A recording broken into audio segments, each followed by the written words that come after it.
All right, let's talk Dallas Cowboys. I'm Nick, and this is our daily Cowboys show. It is game day. Of course, the Cowboys back in action after the bye tonight, and we got a lot of interesting news to get to as we get closer to that game. But let's get things started, as we always like to on this channel, with a little stat of the day, a little palate cleanser, if you will. And I saw this post on X over the weekend from Brandon Lohr, and I thought it was very interesting. He wrote that Tyler Booker has allowed a 4.6 pressure rate, minimum 100 pass blocks, the fifth lowest among right guards, all right guards in the NFL per NFL Pro. That's pressure rate. That pressure rate is allowed is lower than any rookie guard from 2022 through 2024. That's pretty good. Yeah, so Booker obviously missed some time due to the injury, but he's been a good player. He's been a physical force in the game, with some pancakes and some physical blocking. A little inconsistent in the run game, but when he's been solid in terms of his technique and his assignments, he's been dominant. And his pass protection, as you see here from the stats, has been very consistent. And that was one of the things with Booker coming out of school, coming out of Alabama, was good NFL-ready pass protector, great physical skill sets in terms of having the mindset and just the overall athletic traits to be a good run blocker. And we're seeing that come to fruition his first season in the NFL. In fact, there's a lot of statistics I've seen over the past couple of weeks that Booker's numbers at this point through his rookie season are actually a little bit better than Zach Martin's numbers. Obviously, Martin was playing hurt, end of his career, all of that. But if you compare Booker to Martin, Booker's 2025 so far to Martin's 2024, Booker looks pretty favorably, and he's only a rookie, and he should only get better. And it just speaks to how good of a job the Cowboys did in terms of evaluating, integrating, and of course, providing the structure around Booker for him to do well. Because it's not easy to play a rookie offensive lineman. We kind of forget, because it's the Cowboys, that so many hits have happened, whether it's the Tyler Smith, whether it's Tyron Smith, whether it's Frederick, whether it was Zach Martin back in the day, where you draft a rookie first rounder, the offensive line, and he comes in right away and becomes a stud. And we saw Guyton have some issues, his rookie year last year. We're like, well, he's the aberration. Most rookie offensive linemen you draft in the first round, they're good right out the box. That really isn't the case. Remember, the hit rate for first rounders is roughly 50%. So you look at the Dallas Cowboys, how often they're able to draft and bring in and get ready to go day one rookie offensive lineman, well above 50%. So it speaks to what Will McClay is able to do at that position. Now there's some other positions, defensive line namely, where their consistency in terms of hit rate in the draft, not nearly as good. But when it comes to offensive linemen, Tyler Booker and the rest of the Cowboys front that they've selected, Tyler Smith, the Frederick, Martin, Tyron Smith. We'll have to see what happens long term with Guyton. They've done a really good job, and credit to the Cowboys front office, the coaching staff, and also credit Tyler Booker for a really good start to his career. All right, let's get into the news. Going to stick to some highlights that popped off over the weekend. As any regular viewer saw, I did not have our normal daily show yesterday.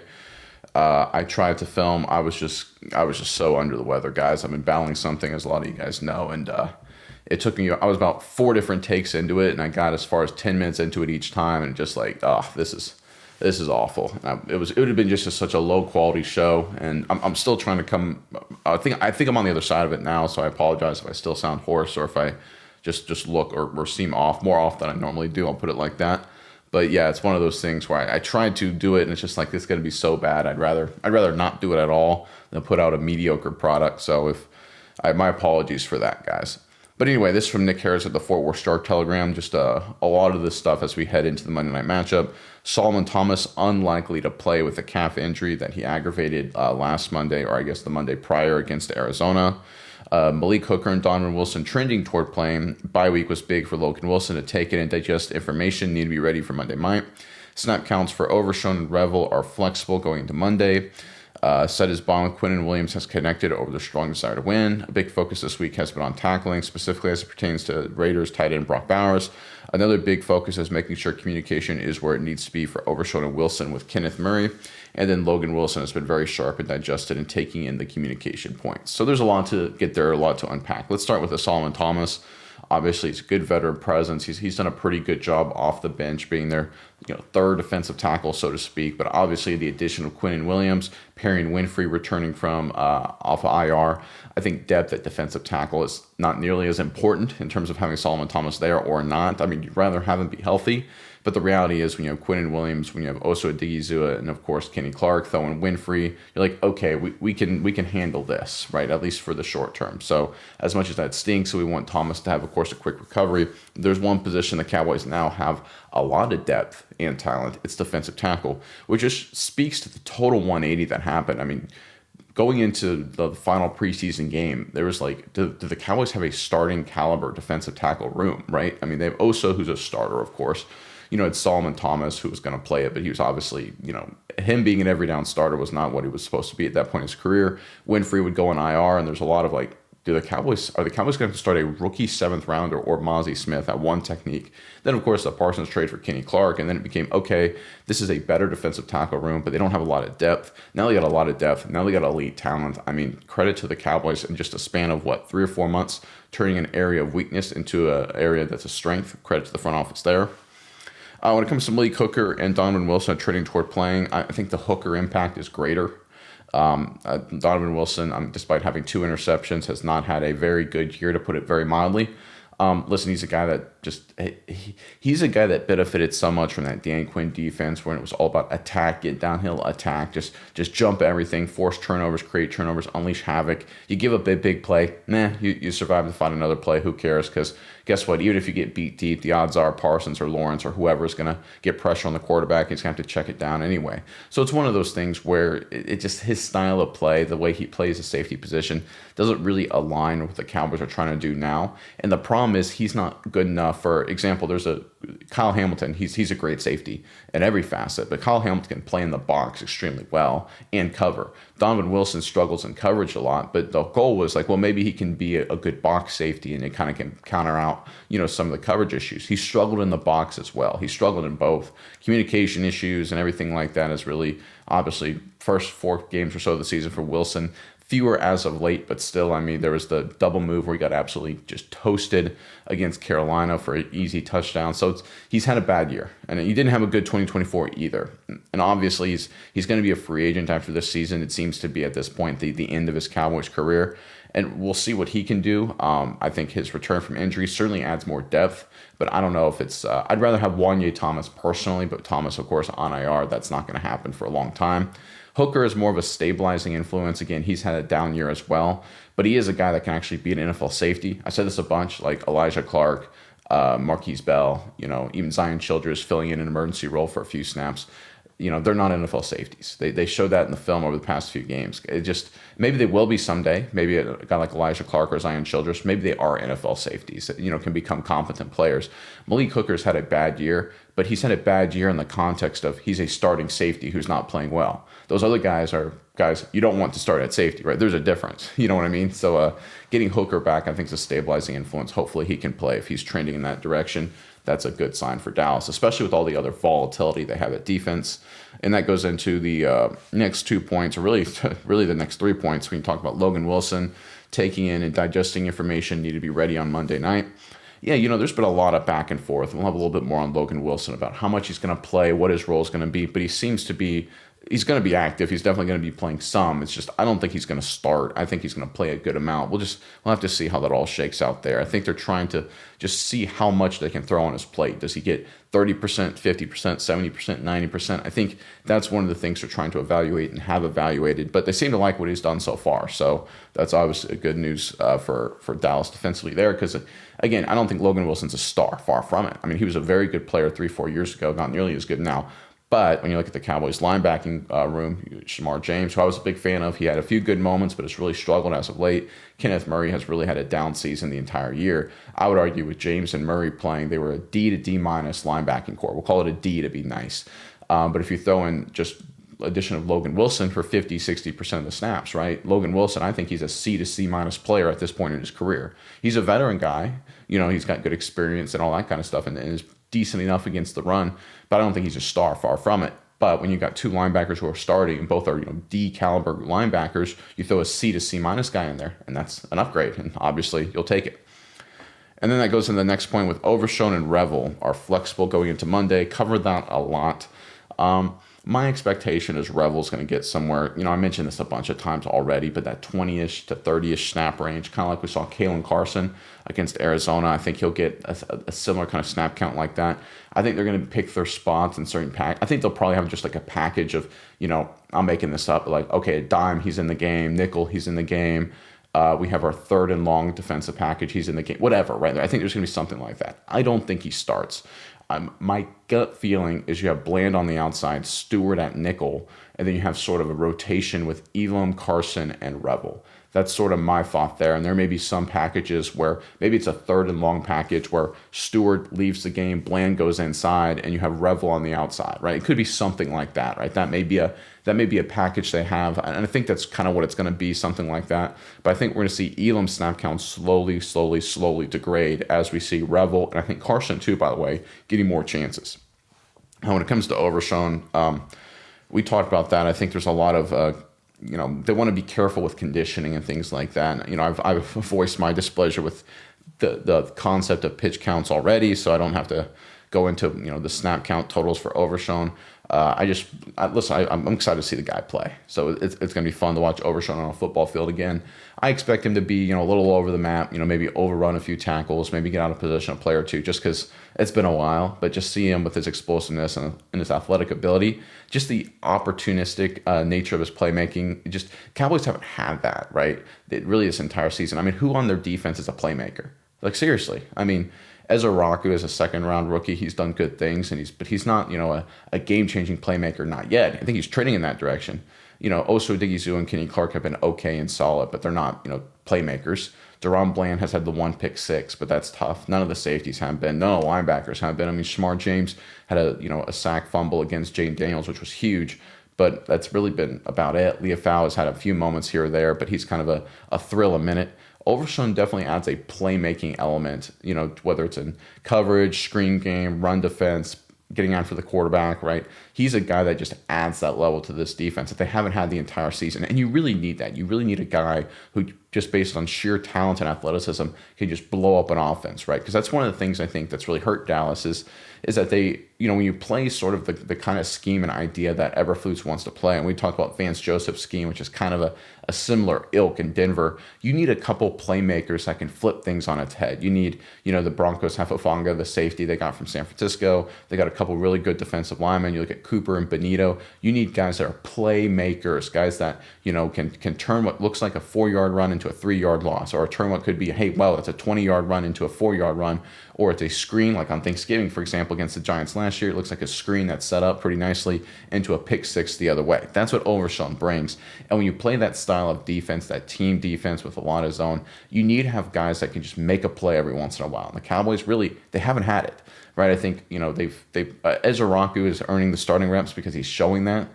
James Houston had a good start to the season, but he's been basically non-existent the past 3-4 games. So they're just sort of looking for playmakers, and getting Overshown back into the fold, I think, gives them one. Quinnen Williams is obviously another one, which obviously leads us into the next bullet point there. Schottenheimer said his ball with Quinnen Williams is connected over their strong desire to win, which is kind of I think it's stuff like that's kind of funny because it's like, yeah, I mean, we neither one of us really care about winning, so we don't really, we bonded over that, right? What are they going to say there? But I do think Quinnen Williams, it's not necessarily a desire to win from Williams' perspective, although I'm sure he does. I think it's desire to get out of obscurity. Because the reality is with the New York Jets for the longest time, say what you want about the Cowboys, they've never been obscure. The Jets have just fallen into who cares, and that's in the media capital of the world, right? And they had Aaron Rodgers a second ago. They've had a lot of first-round quarterbacks, kind of shuttled around there. They've the Jets have had talent. Sauce Gardner was a great corner. Garrett Wilson's a good receiver. Breece Hall, good back. A few good defensive ends. Quinnen Williams, obviously a beast at defensive tackle. They had talent. They just were kind of a meh team that no one really cared about. Certainly after that Rodgers injury against Buffalo a few years ago, that was sort of the only year where people were like, man, the Jets could be interesting. But ever since that, it's been a lot of bad. And I think Quinnen Williams wants to get out of obscurity. I think he wants to, in the prime of his career, actually go into these big moments and see what he can do, right? With Dallas, you're going to get that attention. And so I think, obviously, you want to win in those opportunities for sure. But I think Quinnen Williams, and I don't know this, I'm guessing. I think he knows he's a good player, obviously. I think everyone knows he's a good player. But there's nothing worse than being a good player stuck in an obscure situation. I don't know if you guys remember this or not, but you remember Aeneas Williams, the defensive back for a long time for the Arizona Cardinals, who was a really good player for a very, very long time. He was in Arizona, and the Arizona Cardinals were just really bad during that time, and he just got no attention at all. He goes to the St. Louis Rams, greatest show on turf era at the end of his career. He gets a lot of attention, gets a lot of hype, gets finally some more media, hey, listen, look how great he is, right? I think we could see a little bit of Quinnen Williams having that same kind of vibe in Dallas where, with the New York Jets, he's a good player. Everyone knows he's a good player, but no one really cares. No one really talks about him. I think with the Dallas Cowboys, he'll obviously get a lot more attention, and I'm excited to see what he does with it. All right, big focus on this week has been tackling, specifically as it pertains to Raiders tight end Brock Bowers. Yeah, Bowers is a beast. He's a great football player. Another big focus is on making sure communication is where it needs to be for Overshown and Wilson with Kenneth Murray Jr. Okay, so, and the final bullet point there, I'll kind of link all this together. Logan Wilson has been very sharp in digesting and taking in the communication points. Yeah, so it seems to me that they're basically going to have a sort of, and with their middle two linebackers, it's going to be a three-man rotation, Overshown, Wilson, and Kenneth Murray. So I kind of talked about this the other day, but, I think that's what it's going to be. It's going to be, Overshown's going to take 70% of the snaps. So you'll have 70% of the snaps will be Kenneth Murray and Overshown, and then you'll have some mix. Well, let me backtrack a little bit. I would say probably about 50% of the snaps are probably Kenneth Murray and Overshown. Probably about 25% of the snaps are Kenneth Murray and Logan Wilson and Overshown, and another 25% snaps maybe Logan Wilson and Kenneth Murray, right? So you'll have sort of a three-man rotation like that where Kenneth Murray will start, I think, at this point, and will be playing a lot of football, but you'll have Overshown playing 60, 70% of the snaps. You'll have Logan Wilson getting there for 40, 50% of the snaps as well, and that's sort of what the Cowboys will be. That's my guess based on trying to read between the lines here. We'll have to see, of course, Monday night how it all shakes out, but that's kind of the vibe I'm feeling looking at just the way they're describing the situation. All right, more news. This is from the DLLS Cowboys X account.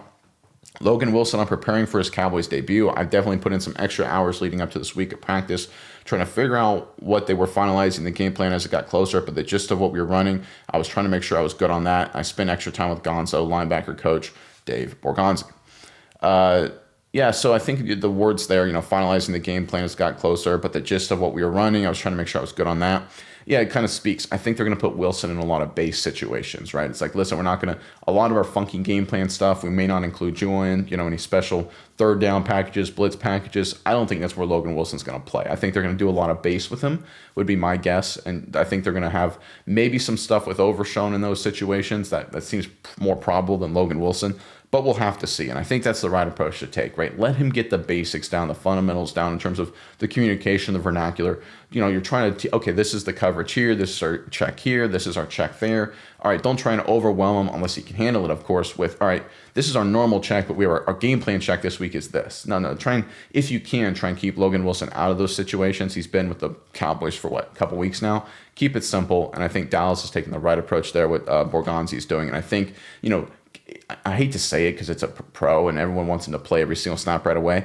But the reality is you want him to build confidence in his teammates and his teammates build confidence in him. There's going to be communication flubs. There's going to be issues just because there's new pieces and a lot of new pieces. So trying to minimize that, I think, is the right approach. And that seems to be what the Cowboys are doing. All right, this next report here is from Nick Harris over at the Fort Worth Star-Telegram. He said, it's going to be fascinating to see how the Cowboys utilize Quinnen Williams, 92, Kenny Clark, 95, and Oso Odighizuwa, 97, together in packages this season. Will one or multiple play some defensive end? How many snaps will we see with all three on the field? Who are their go-tos versus the run and the pass? A lot of fun questions to answer for the Cowboys defensive staff moving forward. So right here on the screen, you've got this is an image for... You got Quinnen Williams in the middle, Kenny Clark on what would be the left defensive tackle from the defensive perspective, and you got Oso Odighizuwa, the right defensive tackle. I mean, this looks like a 3-4 kind of alignment here, or a 5-2, or whatever kind of defensive structure you want to call it. But this is basically an image of what it will look like with these three guys on the field. Now, obviously, some guy will probably play nose, whether it's Clark or Williams, or they'll probably move people around. But this seems to be what the Cowboys are going to use a lot of, this 3-down defensive line. I don't know if it's going to be their base. I don't know how often they're going to use it, but I think they're going to use it a lot. I think they recognize that it creates one-on-one matchups everywhere in the interior. And Oso Odighizuwa and Quinnen Williams, and we talked about this a few days ago. A lot of people have brought this up as a good stat, is that those guys are getting double teamed a lot. And a lot of teams have double teamed Oso Odigizua this season in pass rush situations because he has been, outside of maybe Ezaraku, their most consistent pass rusher, certainly most talented. Well, if you have these three guys on the field, right, just mathematically, you got 5 offensive linemen, right? You got, if you have three of these guys right there, you can't double team Quinnen Williams, you can't double team Oso Odigizua because that's 4 offensive linemen on 2 guys, right? So if you have 3 more pass rushers with 1 more offensive lineman, right, that doesn't work out very well. So, I think teams will just have to adjust their protection schemes and coverages, which should open things up for guys like Fowler, Ezaraku, Sam Williams, Clowney off the edge going forward, right? And what we need from those guys, and we saw this a little bit against Arizona, it's just when the opportunities are there, man, you may get a one-on-one matchup on a tight end, right? You may, be coming unblocked off the edge because the offensive line is sliding their protection to handle this 3-down look. You may get a running back on you. Can you take advantage of those opportunities? And again, it's all about creating those matchups, which I think the Cowboys will be able to do going forward because of their defensive changes, because of their change in structure here. I think Quinnen Williams is, because it's defensive tackle, it's a little bit easier to get acclimated and understand a scheme. I expect his impact to be massive day one. Now, look, I will say this, defense still a work in progress, guys. Let's not get it twisted. I've thrown this caveat out there a few times, but this defense isn't going to go from one of the worst in football, arguably the worst, to one of the best. Ain't going to happen, especially with all these new pieces. There's going to be flubs. There's going to be coverage breakdowns. There's going to be a lot of issues. What I just want to see is improvement, right? I want to see flashes. I want to see, some plays being made. And Overshown is a playmaker, but so is Quinnen Williams. And so that's kind of what I'm looking for. And also, it's a good evaluation. We made this point, I know a lot of you guys in the comments section have for sure, is that it's a way to evaluate Eberflus. How does he use all these new pieces over the course of the rest of the season, the final 8 games, as the Cowboys look to 2026 and beyond? So that is the 2 things I want to see. I want to see improvement. I want to see playmaking ability from these pieces, but I also want to see how Eberflus uses them, right? Because if he can't effectively use more talent, then he has to go, right? I think one of the benefits of Eberflus in terms of a thing in his corner, in terms of not letting him go after a poor performance so far this season, was, listen, it was first year with the team. They didn't have a lot of talent. They traded away Micah Parsons. Then they, Overshown was hurt. They had injuries at DB, the Diggs, Bland, the safety debacles that they've had there. Like, listen, it's been a lot of not good in terms of injuries and lack of talent anyway on defense. And so it's all right, well, now you got more talent, right? Revel is back, right? Carson is back, right? Obviously, Diggs is still hurt, but, injuries happen, right? You look at your linebacking room has more talent. Your defensive line room has more talent, right? So, okay, now that you've got better pieces, do you play better? But if you have all these better pieces and you still play the same, that's when it comes to the DC. That's where the talent deficiency excuse no longer applies. Got to see improvement. And we're not talking like there's going to be a bad game here, a couple bad games there. It's going to happen. It's a long NFL season. The best defenses in the world have rough games. The worst defenses in the world have great games. So, but we got to see improvement down the stretch from Eberflus if he wants to keep his job. And I'm not a fire Eberflus guy. I'm just calling a spade here, right? You've got more talent. Got to see better performance.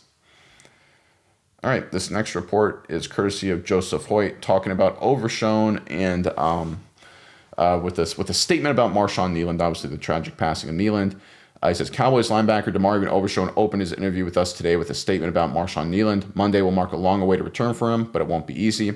So Overshown said, it's been hard. Playing Monday is not going to make it easier. Playing the following Sunday and Thursday is not going to make it easier. I just really ask for y'all's mercy on me, my teammates, the coaches, and ask for continued prayers because as much as we run around and push forward and laugh and smile, that hole is still there. That hole is still there. We all know Marshawn. He was a winner. He wanted to win no matter what. I say he was that light all the time, but when it came down to playing football, that anger came out. That was that guy that, I want to be playing by him when it's all said and done, when it's fourth quarter, 4th and inches. Who do you want beside you? And it's Marshawn Kneeland. Yeah, I just bring up this report here from Overshown because it is important to understand that, and it's going to be hard I know for me personally, and I know for a lot of you guys probably watching and following it because it's like, oh, it's football, there's certain expectations and standards, but it's tough for these guys. I mean, it's not going to be easy, whether it's tonight or whether it's the rest of the season, continuing to move forward and bouncing back and all this kind of, those kind of challenges as they try and, figure out a way to honor Kneeland and try and overcome the loss of a teammate in this tragic manner and still try and play and execute, right? It's not going to be easy, and there's nothing that can really there's no sort of source of prior, seasons or games where you can pull back on, right? It's not like an injury where you're like, hey, man, remember how we won last year when we were down 2 defensive ends or whatever, right? It's different, right? It's such a tough situation. This is the thing, I mentioned this a few times over the past week, is I have no idea. I've never been in that situation, so I have no idea how you handle that physically, emotionally, spiritually. Obviously, the Cowboys, they'll have to handle that. And I know a lot of people have had situations, and I've heard from a lot of people in the comment section bringing it up, and I brought up examples of that, and I think that's very valid. But I personally just don't know how they handle it. I think it's a tough situation. We'll see how they do tonight, but there's definitely going to be that emotional undercurrent for sure that the Cowboys are going to have to handle that nobody else in the NFL will have to right now. No one else will, and that's going to be something they're going to have to bear the rest of the way. All right, this next report was a response to a post on the Dak Muse X account. I've been wanting to talk about this for a little while now, and it's just a highlight back from 2000 and I believe it was 2019 when we saw this play. And this was a fake inside run and then a pitch out to Tavon Austin. I don't know if you guys remember. I think it's against the Philadelphia Eagles on Monday Night Football. And it was kind of an elaborate play that resulted in a touchdown. And this the Dak Muse account was like, man, what happened to our play calling? We used to look so dangerous. And then MIR, whoever this guy has responded, and I thought it was a really, really funny response. He said, Linehan would pull one of these out of his butt once every 4 games and then go back to running all curls for the next month. And I think this brings up a great point. I want to talk about play calling in general, because one of the things when it comes to play calling, it's not about, hey, who has the trick plays or who has the elaborate, once a game, once every 3 or 4 games, a cool trick play that results in a big play or is fun to watch or and aesthetically pleasing. Kellen Moore was pretty good at that, by the way. He had some really good trick plays. But the offense, although I think Moore did generally a good job, I think in terms of offensive play callers, notch above McCarthy and Linehan for sure. But I do think when you look at even under Kellen Moore, it was a lot of roll the footballs out there and try and win.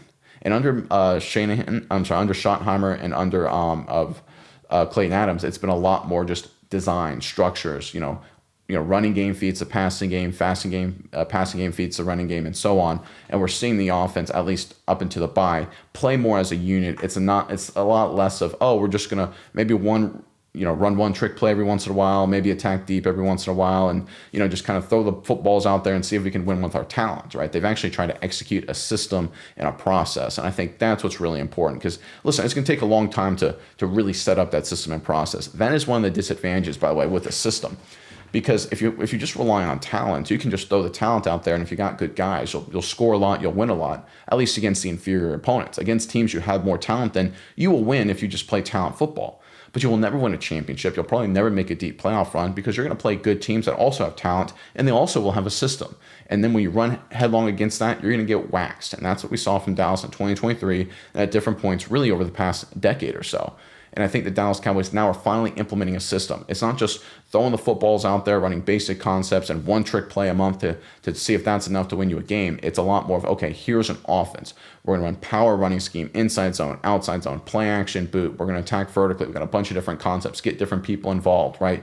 Maintain a methodical nature, control the football, but look for big play opportunities, right? Motions, shifts, adding some disorientation to the defense, right? Fake screens, fake reverses, all this kind of action, just really making things much more modern, which I think was a big goal of Schottenheimer when he took over. He said that very publicly. He's done a good job of that up to this point.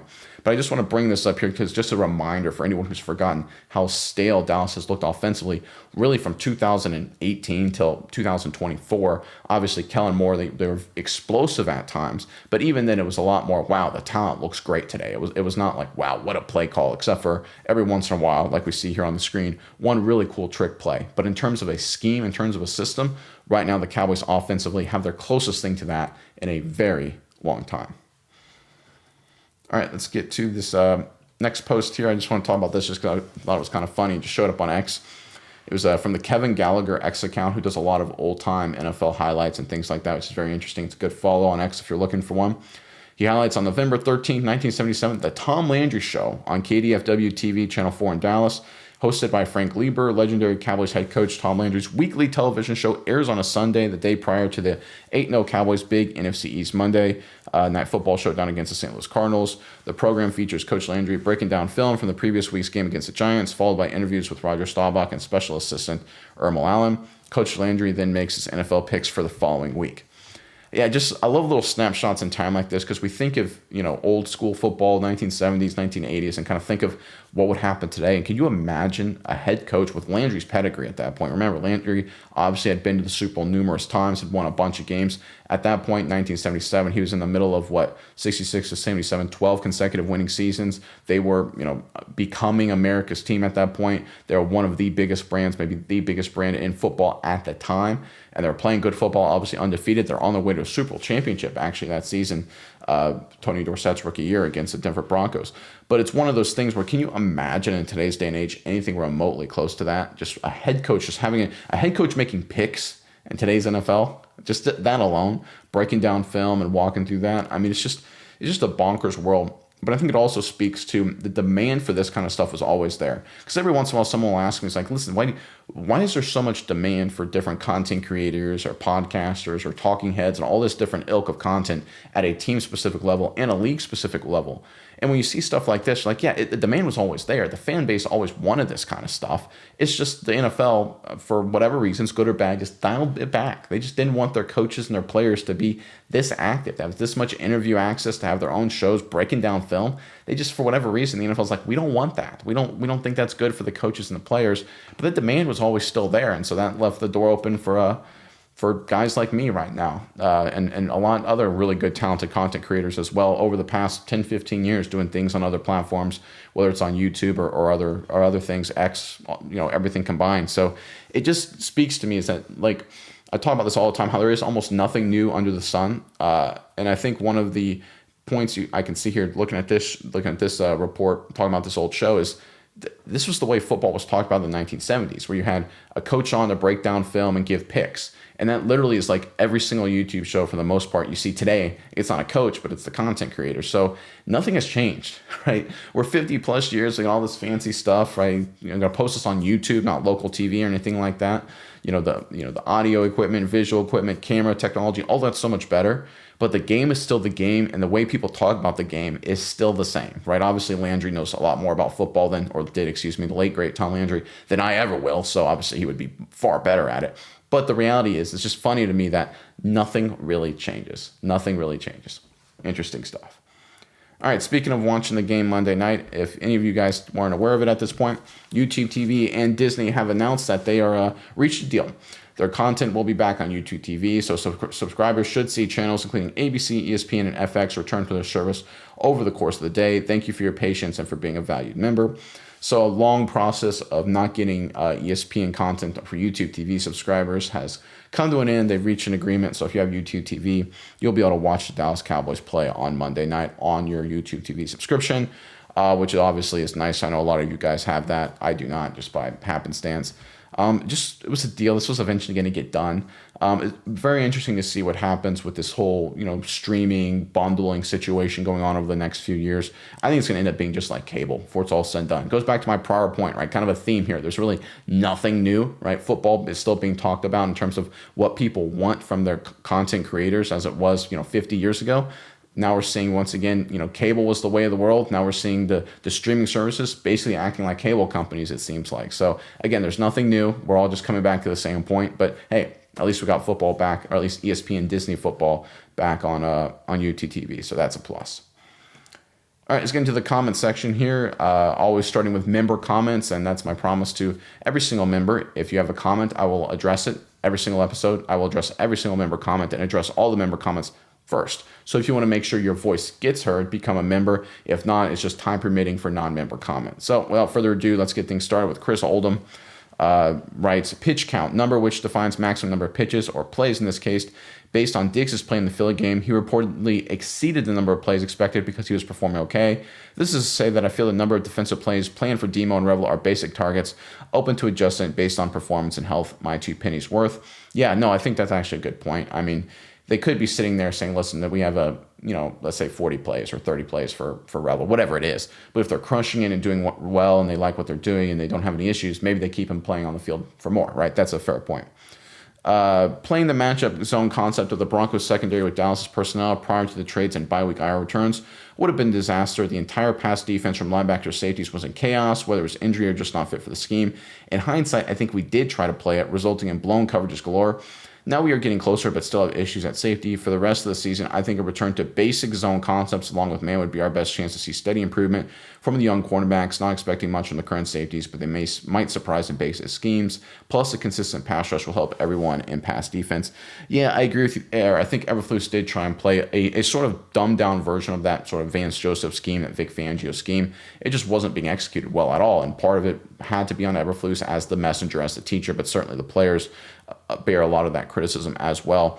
Yeah, I don't know what scheme you go to the rest of the way in coverage. I think when you have young guys that you're trying to get a lot of opportunities, Revel and Carson, that kind of, you adjust to them a little bit. Not that you change your scheme for them, but you don't want to sit there and go, okay, it's different if you have Diggs and Bland who have played a lot of football, even Kyrie Elam, and say, okay, you guys 3, 4, 5-year vets, right? We expect you to be able to do, advanced concepts and communicate them effectively. And of course they didn't, which probably lowers the confidence level some.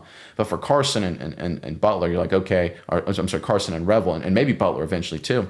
Like, okay, you guys a little younger, haven't played a whole heck of a lot of football. Maybe we keep it simpler, which is kind of to your point there. So I agree, keeping things basic and letting a more talented pass rush, a more talented front seven kind of take over a little bit more probably would be the approach I would take, but we'll see what they do, right? Obviously, they got 8 games from Eberflus's perspective to try and turn things around there. It's Juma 3231 writes, I think they move ready to safety, keep Carson and give Revel Elam's reps. That's a potential move right there. I think maybe in some packages. I just think long term that could be what happens, where they give basically Revels a starter by the end of the year, along with Deron Bland as the nickel, and instead Reddy Stewart moved to safety, and then you have maybe Diggs and maybe Carson take the other outside corner at that point, right? Considering what happens with Trayvon Diggs, who's still sort of a wild card out there. We don't know. Trayvon Diggs could return.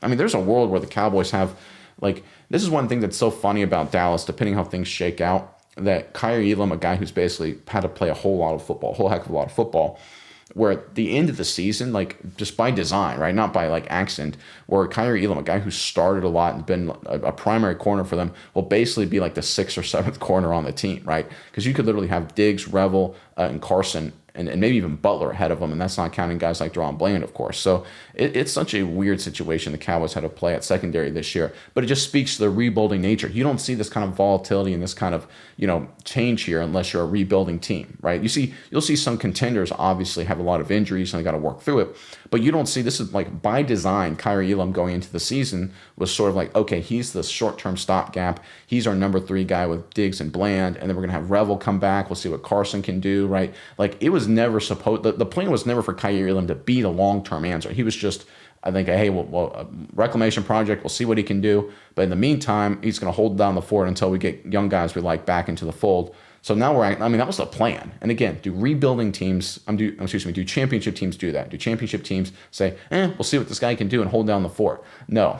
That's what rebuilding teams do. Championship teams, they go out and get a veteran to try and hold down the fort now, right? Or they don't draft a guy in the 3rd round that's hurt. They draft a guy that can play right away. It's just that different mindset. It's a different approach. The Cowboys have been screaming for months, and I've been repeating that. They are in a rebuilding mode, right? Their actions are telling you everything you need to know. David Dobbins, 5887, writes, we have Revel, Carson, Butler soon, Reddy, Childress, and Bland. Elam needs to be cut. I take street trash over him at this point. Comment, subscribe, hype. Yeah, I think obviously, listen, I know a lot of people don't like Kyrie Elam, but I mean, to his credit, he's competed and battled in there. The problem with Kyrie Elam is that he hasn't made any sort of plays to sort of offset it, right? I can't think of any forced fumbles, recovered fumbles, or interceptions or anything like that. You can have a rough season, which Elam has had for sure, but if you make 1 or 2 big plays, you can kind of help overcome it. I think it's the lack of big plays that has really caused him to wear on his welcome in Dallas. Junior CR4LW writes, loving your content. I may be wrong, but running Vance Joseph's defense and Eberflus requires talent and discipline. Something we lack. The talent is on the front office, but the discipline part is part of the changing culture.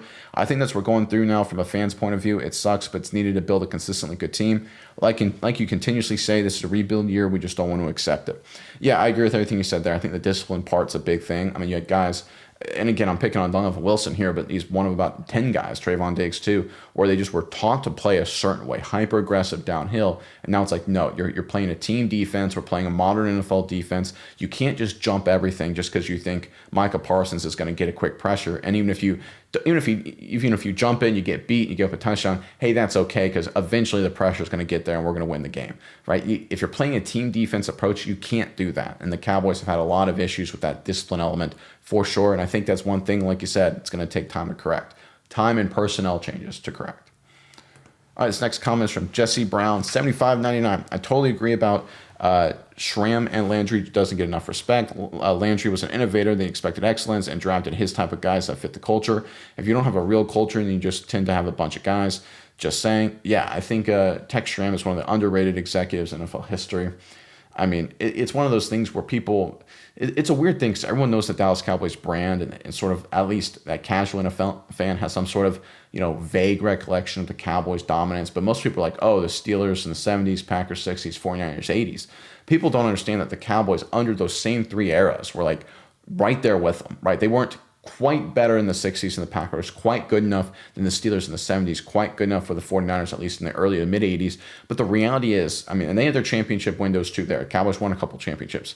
But it's a lot harder to be the second best team for 3 decades, which the Cowboys, let's say, were. If the Packers were the team of the 60s, Steelers the team of the 70s, 49ers 80s, it's a lot harder to be that for over a 3-decade run than it is to be the best team for 1 decade. Because we saw what happened in the Packers in the 70s and 80s. Fell off. The Steelers, garbage in the 60s, right? And they were mediocre in the 80s. 49ers, garbage in the, I'll say, mid to late 70s. They were actually pretty good in the late 60s, early 70s with Dick Nolan, former Cowboys coach under Landry, by the way, running the ship in San Francisco. But for the most part, the Cowboys were clearly the second best team in football year in and year out during that 30-year run, 25-year run. And again, that's a lot harder to be. It's a credit to Landry and Schramm for what they did with those football teams.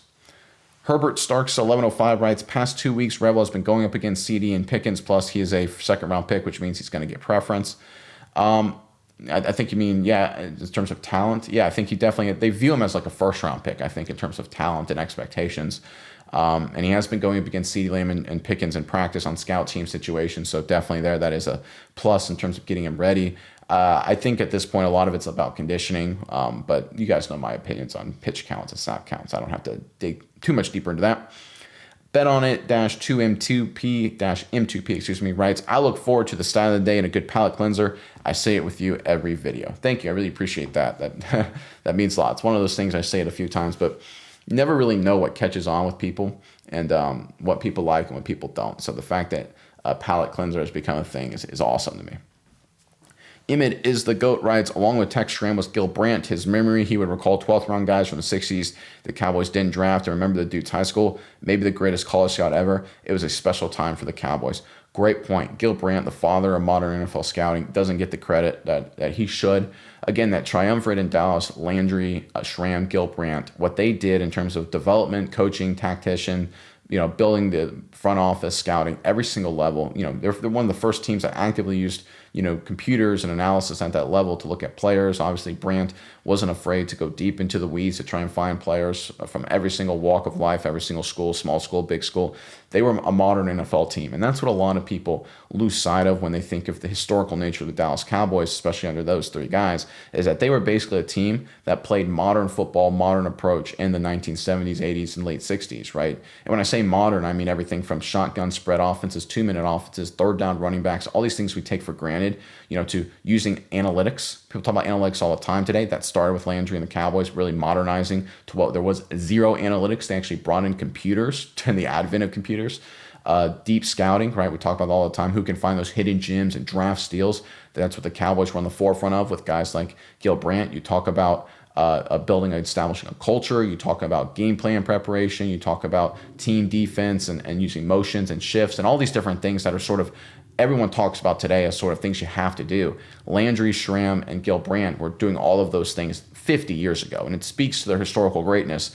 There are very few coaches like Vince Lombardi. I think if you transplanted Vince Lombardi into 2020, he would not have the same amount of success. Same thing with Bill Walsh, right? It's a different league, different era. Teams weren't ready for the West Coast offense. I'm not saying those guys wouldn't be successful. I just don't know how dominant they would be. Same thing with the Steelers, Chuck Noll, right? You transport the way they played into 2020, still be very, very good, for sure. But I just don't think they'd be the same. I think if you look at Landry and you look at Schramm, you look at Gilbrandt, I think the way they approach the game, obviously it wouldn't be exactly the same, but the way they approach program building, that would align very well with today's football and how teams like to evaluate and perform. So I think they're one of the few coaches and GMs and scouting directors that you can actually move them to different eras and have a much closer level of success as they did in their original era. Not that the Steelers, Packers, and 49ers would not be good in today's football. I think that those coaches would do good things. I just don't know if they'd be as dominant. I think Landry and company, I think they'd still be pretty close to the top in my vote. All right, this next comment is from Freddie Jackson-M70. Sam Williams, special teams only, please. He's a straight up bum. Well, he's had a disappointing season for sure. Obviously, the block punt was good to see, just maybe get some momentum back. I think he's a guy that probably, they didn't want to start Ezeraku, I think, as a rookie, which makes sense. They gave him starting reps. They were taking away Williams' reps basically on a week-by-week basis, giving Ezeraku more and more. But he has had a disappointing season for sure. Sam Williams this was going to be a big year for him. Now, people have said this, and this is a great point, and I forget this with Williams all the time, is coming off a major injury, right? So if there's any sort of, hey, listen, expectation coming off an injury, things are going to take time, right? Maybe that's the case with Sam Williams, and we'll see what he does down the stretch, right? But this was supposed to be a big year for him, big contract opportunities potentially. He has disappointed, that's undeniable. But there was the injury factor. So if you could turn it on after the bye, hopefully that's what he does, especially as he moves into more a sub-package role. He's no longer a starter. But I do think this year, up to this point, it's been disappointing. But with the injury, maybe just needed some time to get his legs back underneath him. We'll see how he does down the stretch. Dino Loche, 93-97, writes, Darren Woodson was a linebacker in college that became an all-pro safety for the Dallas Cowboys and has the most tackles in Dallas Cowboys history, who hopefully will one day be in the Pro Football Hall of Fame. I've been saying try and leave out at safety for 6 weeks. Plus, you are the palate cleanser. Thank you. No, it's a great point. I forgot about that. So yeah, I guess it certainly is more possible than I thought. Maybe Leofau could move to safety. I'm not hardcore committed with him being the outside linebacker. He's a special team stud for sure. When you look at what the Cowboys need, I look at more just, and this is just probably short-term recency bias with all the issues in coverage. I'm like, man, do we want to have another aggressive safety that may be lost a little bit in coverage? Or do we want to have a more traditional safety? I kind of lean more traditional just based on what we've seen this year. But you bring up a great point. I mean, Leofau at safety could certainly be, at minimum, a good in-the-box player. We've seen it before. There is history for it. There is precedent. It's a great fact check on me. I'm like, when has this ever happened before? And like, yeah, right there with the best one in Cowboys history, right? Hopefully I would know that one, but I didn't. So thank you for fact checking me right there. That's a great point. We'll have to see. I don't think it's going to happen, but it's a good point. Bill Bell 1344 writes, Nick Parsons was drafted as a linebacker. Quinn moved to edge rusher. Do you think the boys would have done better if he had stayed at linebacker? Well, I think in the long term, yes. I think short term, no. Remember, I think he played linebacker primarily against Buccaneers week 1 in 2021. And then there was DeMarcus Lawrence and Randy Gregory, I think, were hurt. And so they moved him as edge rusher full-time against the Chargers. He started doing some good things, and they kept him there. And he obviously did a lot of good things, so they basically used him as an edge rusher. But the linebacking core, and they kind of looked at the room, and Dan Quinn said, listen, we really don't need a whole lot of linebackers because the way we play, we're not a linebacker-focused defense. And listen, it allowed Micah Parsons to have just a really great rookie year and really great time in Dallas. But it did create a situation where the linebacking room got worse and worse. Run defense got worse and worse as a team because of that and other factors as well. So he basically created a defense that was hyper-focused around Parsons, who's a great pass rusher for sure.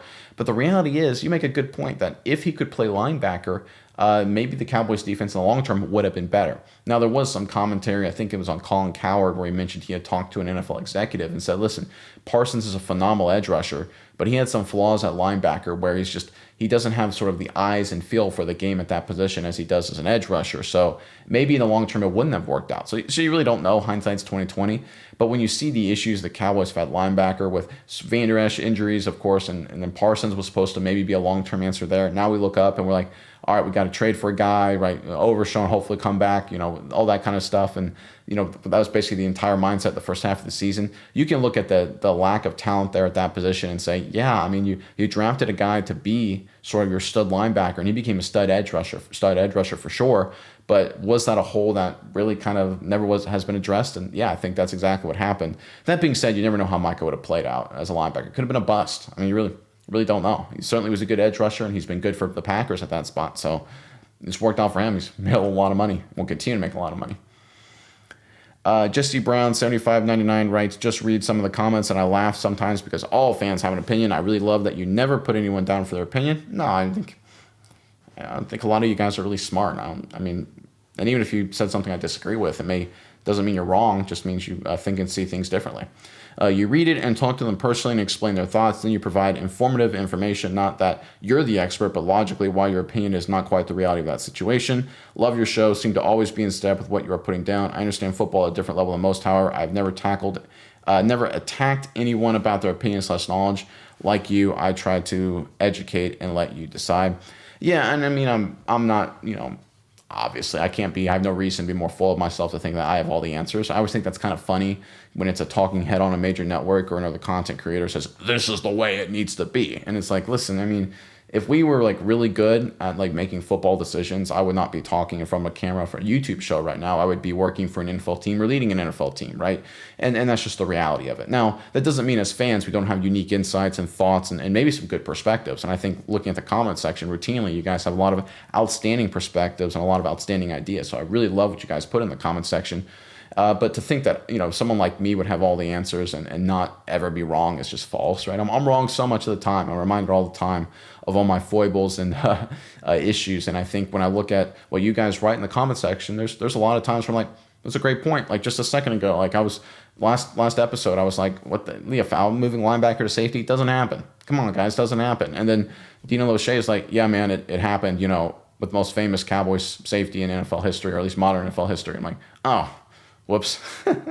So again, I'm far from perfect, of course, and so I appreciate you guys' thoughts and insights. And one of the reasons I never attack people for their opinions is because sometimes their opinions are smart, and I encourage people to say and do smart things, right? That's what I try and do, and that's what I encourage you guys to do as well. And 9 times out of 10, you guys knock it out of the park.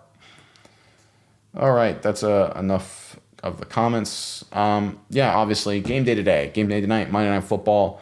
A lot of new pieces, completely different defense, what we're going to see just in personnel. I mean, it's going to be a lot of like new corner, new linebackers, new defensive linemen, new schemes, new structures, people back from injury too. It's going to be an interesting thing to see and see how they play. Like I said, I think there's going to be some volatility. There's this much change. There's going to be some weird things that are going to happen, but I want to see some playmakers, step up, and I want to see some improvement, maybe not just tonight, but for the rest of the season. I think that's the overall goal, but we'll see how they do, guys. It's going to be a tough situation, obviously very emotional for the Cowboys.